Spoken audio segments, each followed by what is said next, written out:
Bonjour, bienvenue dans cette nouvelle vidéo. Je voulais commencer avec vous une campagne de Hero Realms, c'est la ruine de Tandar, donc c'est la première campagne qui a été faite pour Hero Realms, puisque maintenant il y en a une deuxième.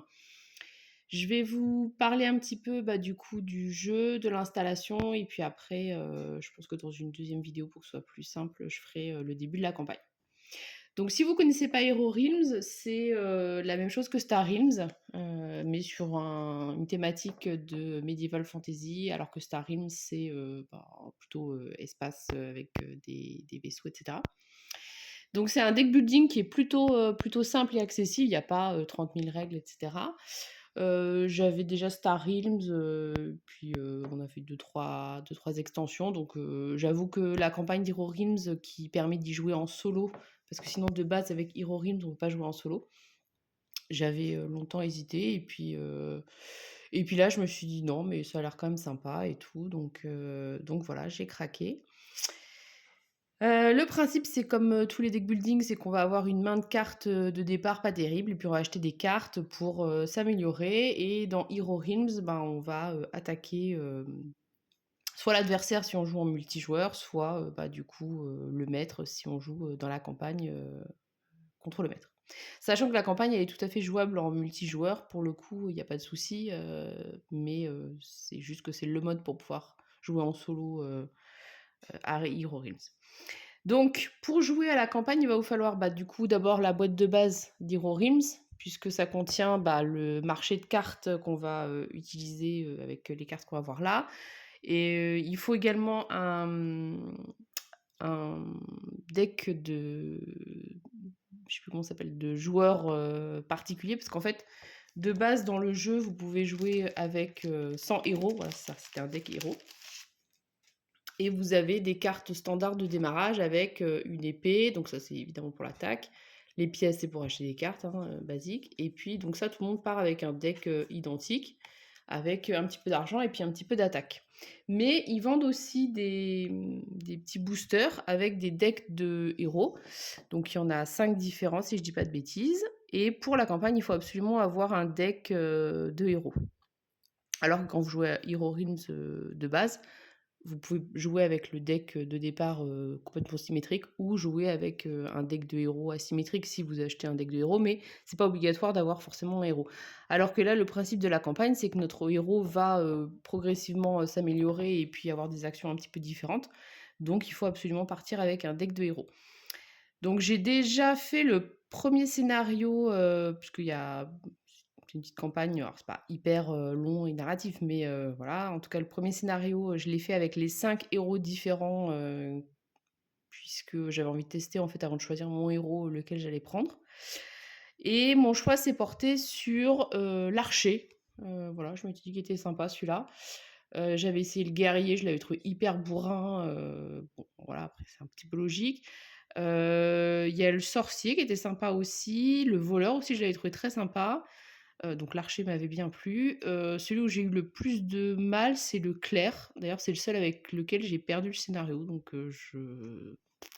voilà. Après j'ai peut-être eu de la chance les autres fois, mais le clerc, il fonctionne beaucoup sur le soin, et je pense que j'ai probablement perdu beaucoup trop de temps à essayer de me soigner au lieu d'attaquer. Peut-être que la configuration des cartes, mais du coup j'ai rejoué avec le clerc et j'ai eu le même résultat. Alors moins flagrant, j'ai perdu moins rapidement, mais j'ai pas compris, donc je sais pas, je retenterai à un moment probablement le clerc, mais je me suis dit que j'allais partir avec l'archer. Donc, pour démarrer la campagne, il va falloir donc le jeu de base pour avoir le deck de cartes, le marché ordinaire avec toutes les cartes. Il y a des gemmes de feu qu'on peut acheter, et puis un deck de héros. Donc moi j'ai pris l'archer. Donc l'archer, il a sa petite carte comme ça. Il a ça, c'est pour compter les points de vie. Il a une capacité et un. Non, il a deux capacités.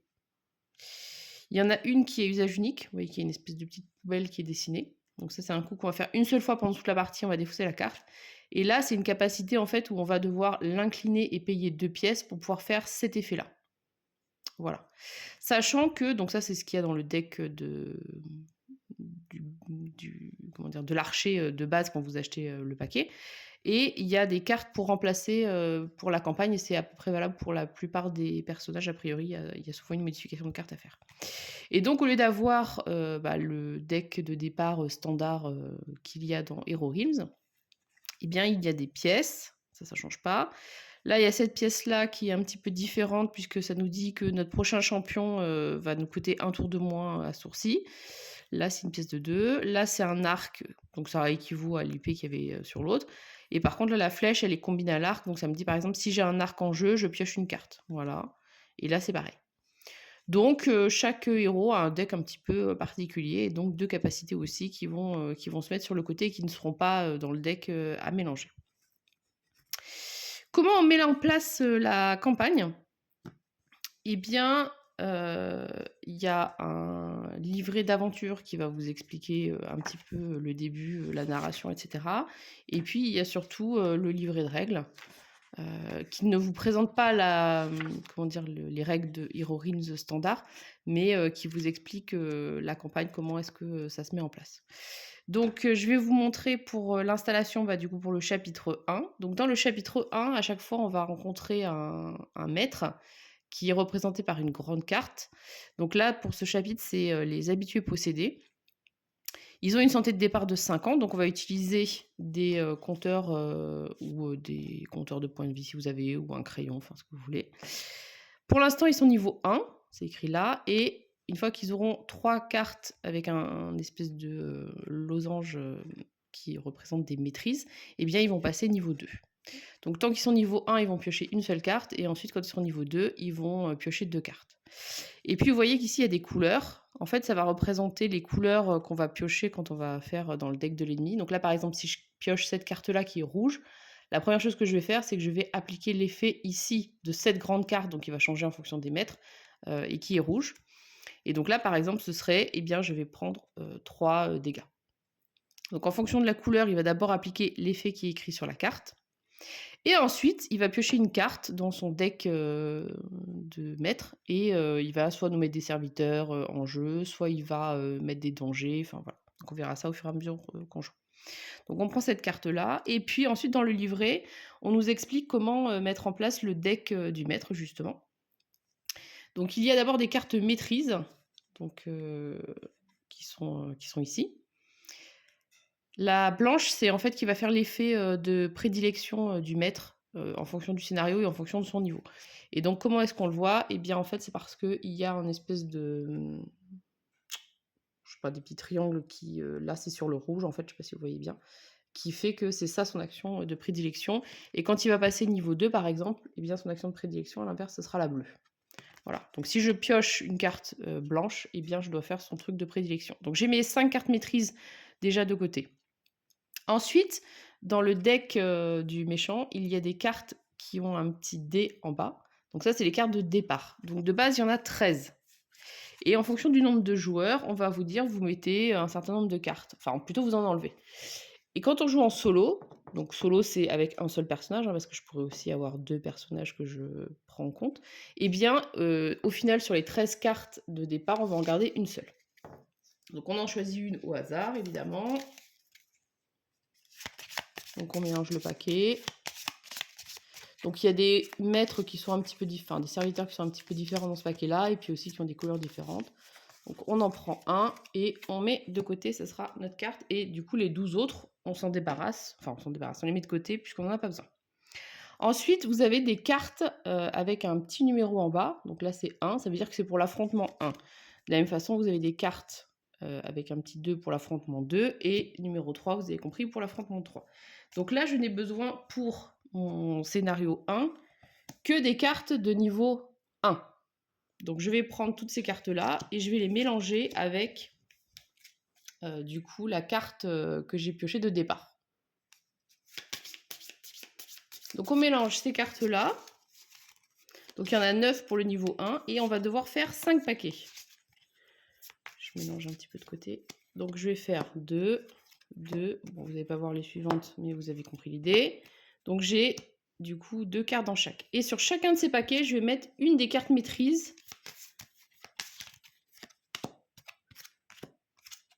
Donc maintenant, j'ai 5 paquets de 3 cartes.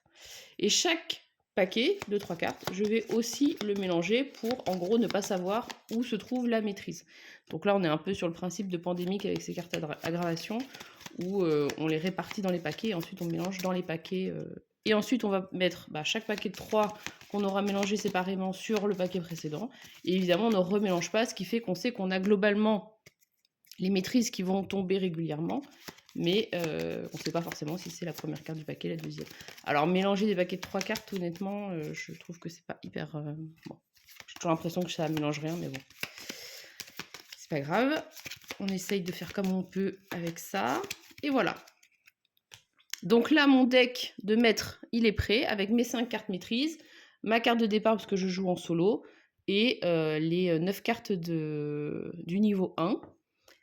La carte pardon, du maître qu'il va falloir mettre sur 50, donc on utilise un compteur de points de vie de quelqu'un d'autre, enfin d'un autre jeu. Sur 50, et puis maintenant je vais prendre du coup mes cartes à moi. Donc ça j'ai plus besoin. Donc moi pour mon deck à moi, donc dans le paquet de la campagne, il y a tout un tas de cartes en fait qui correspondent à chaque personnage. Donc moi je les ai classées par personnage pour le coup, sachant qu'il y a des cartes qu'on a dès le départ et des cartes qu'on a en récompense, et qu'on débloque au fur et à mesure de la campagne. Donc tout ça c'est ce qui ne correspond pas à l'archer, donc je peux l'enlever. Et puis comme ça on aura fini le tour des cartes de campagne. Vous avez des élixirs qu'on va pouvoir gagner, et puis des reliques. Donc ça on les met de côté, on verra plus tard si on les a gagnés ou pas. Donc ça c'est une carte à chaque fois pour chaque personnage, c'est pour gagner un peu plus de santé. Ça c'est ce que je vous ai dit tout à l'heure, en fait on doit changer les 2 cartes qui sont les cartes du deck initial du personnage, et puis prendre celle qui s'appelle à l'inverse capacité de campagne de l'archer. Donc je prends le coup fatal qui remplace le coup fatal, et le pisté qui remplace le pisté initial. Donc ça va être celle-là, et celle-là je les mets de côté, c'est celles qui sont dans le deck du héros, mais qui ne seront pas utilisées pour ce moment-là. Et ensuite, j'ai des cartes du coup de récompense que je vais pouvoir gagner si j'arrive à faire ce qu'il faut pour la campagne. Donc tout ça, je le mets de côté. C'est les cartes de mon archer, mais pour l'instant, je n'en ai pas besoin. Donc j'ai mon deck de départ d'archer, donc ça, on l'a vu. On va le mélanger soigneusement. On va se faire un petit peu de place, mais je vais de toute façon refaire un petit peu de mise en place une fois que la vidéo sera finie. On a le maître qui est là. Donc là, on va avoir le marché de cartes. Donc globalement, je vous présente vite fait comment ça se passe. Vous avez 4 couleurs, donc les jaunes, les vertes, les rouges et les bleues, qui ont chacune une petite spécificité. Donc comme dans pas mal de deck building où c'est avec des familles, il y a des effets qui se combinent quand on a 2 cartes de même couleur en même temps. Donc on essaye de ne pas prendre trop de cartes, un peu patchwork avec toutes les couleurs. Et puis voilà. Donc ça, c'est on gagne une pièce, plutôt basique. Tout ce qui est vert, c'est pour retrouver de la santé. Ça, c'est l'attaque. Donc ça, c'est l'effet de base, et ça, c'est toujours l'effet quand on a une deuxième carte de la même couleur. Vous avez des cartes ordinaires, on va dire, qui sont, voilà, c'est une action. Donc, se joue et voilà. Et puis vous avez des champions. Donc les champions, c'est des gens qui vont vous aider, qui vont se mettre devant vous, et un petit peu comme les bases dans Star Realm, si ça vous parle, eh bien c'est des cartes qu'on va pas défausser en fait, qui vont rester en jeu devant nous et qui vont faire que notre deck aussi il tourne sans elles. Donc c'est plutôt pratique, et on peut s'en servir un petit peu de chair à canon pour prendre les dégâts. Donc il y a soit des boucliers blancs, du coup c'est des champions ordinaires on va dire, et puis vous avez des boucliers noirs, eux c'est garde. Donc là garde c'est un effet qui est encore plus fort, c'est-à-dire que on ne peut pas ne pas tuer votre garde, enfin l'assommer plutôt, avant de vous attaquer. À la différence d'un champion ordinaire, quand mon adversaire va jouer, que ce soit un adversaire humain ou que ce soit le maître là quand on joue dans la campagne, c'est celui qui attaque qui choisit s'il va cibler un champion et lequel, ou s'il va vous cibler vous. Quand c'est un champion avec un bouclier blanc ordinaire, eh bien on peut nous éviter. Par contre, quand on a un champion avec garde devant nous, l'autre ne peut pas faire autre chose que d'abord d'essayer d'assommer le garde. Et pour assommer le garde, il faut avoir toute sa valeur d'attaque en une seule fois. C'est-à-dire que mon garde, là, par exemple, il a 7 de bouclier. Il faut que mon adversaire, en une seule attaque, fasse au moins 7 pour pouvoir ensuite me toucher. Donc s'il a 10, bah, ça veut dire qu'il va mettre KO mon garde, je vais le remettre dans ma défausse, il sera assommé et je vais me prendre les 3 dégâts complémentaires. Mais s'il a 6 dégâts, et ben, le garde, il reste en place et c'est pas bah tiens, je vais te taper de 6 toi-même, c'est non. Le garde, c'est vraiment une protection très forte. À la différence du champion, où ben, s'il a 6 d'attaque, il peut dire bon, bah je tape ton champion, parce que les champions, vu qu'ils restent en place et qu'ils ont des EV, c'est un petit peu casse-pied aussi. Mais il peut très bien me dire bah non, là, il te reste 10 points de vie, je te mets les 6 et puis ton champion, je m'en fiche, je vais essayer de t'achever rapidement. Donc voilà, il y a un petit point de règle sur le jeu où je suis toujours hésitante, c'est que de ce que j'ai vu, on pouvait avoir plus de santé que sa vie initiale, ce qui me semble à la fois étrange, et puis on a fait une partie en 1 contre 1 avec mon fils, avec Hero Realms, donc sans la campagne. Et là, en fait, on se soignait en boucle et c'était interminable. Je me suis dit, mais c'est complètement con. En regardant sur internet, j'ai vu que bah, certains bloquaient un petit peu ce truc-là. Enfin, j'ai pas trouvé une réponse forcément hyper claire sur le fait de dire est-ce que vraiment on peut se soigner hors dehors ou pas. A priori, il y a une application pour jouer à Hero Realms que j'ai pas testé, où c'était en test de justement ne plus pouvoir se sursoigner. Mais bah, j'ai pas trouvé de truc plus récent. Et puis après, j'avoue que j'ai un peu laissé tomber la question.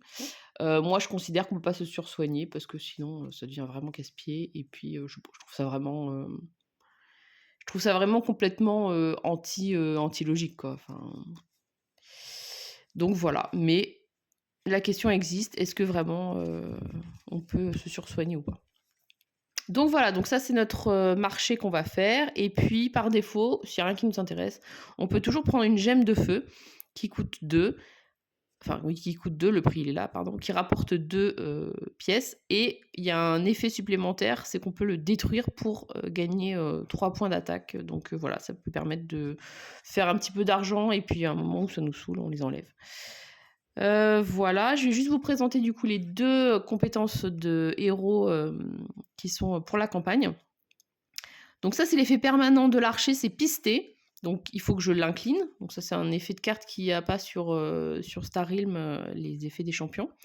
Et donc là, ça me permettra, en payant 2 et donc en l'inclinant, ça veut dire que je peux le faire globalement qu'une seule fois par tour, sauf si j'ai une capacité de carte qui me permet de remobiliser mon champion, c'est-à-dire de le relever. Sinon, par défaut, c'est une fois par tour. Ça va être de regarder les 3 premières cartes de mon deck et de pouvoir les mettre, de pouvoir en mettre jusqu'à 2 d'entre elles dans la défausse. Et sinon, je peux réorganiser aussi, enfin celles que je remets sur le dessus de mon deck, je les mets dans l'ordre que je veux. Donc ça me permet un petit peu de filtrer mon deck et de le mettre dans l'ordre que je veux. Donc je trouvais que c'était plutôt cool comme effet. Et le coup fatal, c'est assommer un serviteur ciblé qui ne se trouve pas dans votre zone et piocher une carte. Donc ça, par contre, sera un effet d'une seule fois. Alors ciblé qui n'est pas dans votre zone, c'est parce que dans Hero Realms, il y a un principe de zone quand on joue à plusieurs avec notre voisin de gauche et notre voisin de droite qui sont adjacents et du coup qui sont dans une zone adjacente. Donc notre zone, c'est ce qui est devant nous. Et voilà, quand on joue tout seul, c'est un petit peu moins peut-être le cas. Et qui n'est pas dans ma zone, ça veut dire que on va voir le maître, il a des cartes de serviteurs ordinaires qui sont l'équivalent de nos champions, qui vont venir dans la zone du joueur actif. Donc là, c'est pareil, quand on joue en solo, bah, c'est forcément pour notre pomme. Par contre, les serviteurs, je sais plus comment ils s'appellent, mais en gros l'équivalent des gardes, qui ont un bouclier noir, s'il en a, eh bien, ça va être dans sa zone à lui. Donc là, ça me permettrait d'aider un copain ou bah, potentiellement de cibler un serviteur qui est dans la zone du maître. Voilà, donc on verra. Sachant que globalement, pour l'instant, j'ai pas beaucoup utilisé ces trucs à usage unique. En général, je les ai un peu oubliés. Et bon, bah, j'ai quand même réussi à gagner, donc je m'en suis pas plus occupée que ça. Donc ça, c'est mes 2 cartes du coup de départ. L'archer, donc chaque carte, enfin chaque personnage a un nombre de vie de départ différent. Donc là, l'archer, c'est 58. Donc on va régler ça, et puis je vais faire un petit peu de ménage et voir comment est-ce que je peux mettre en place pour que vous voyez un petit peu. Et puis bah, on se retrouve du coup dans la vidéo suivante où on va commencer vraiment la campagne. Mais là, ça vous aura déjà donné un aperçu de comment est-ce qu'on installe donc la ruine de Tandar et puis un petit peu Hero Realms.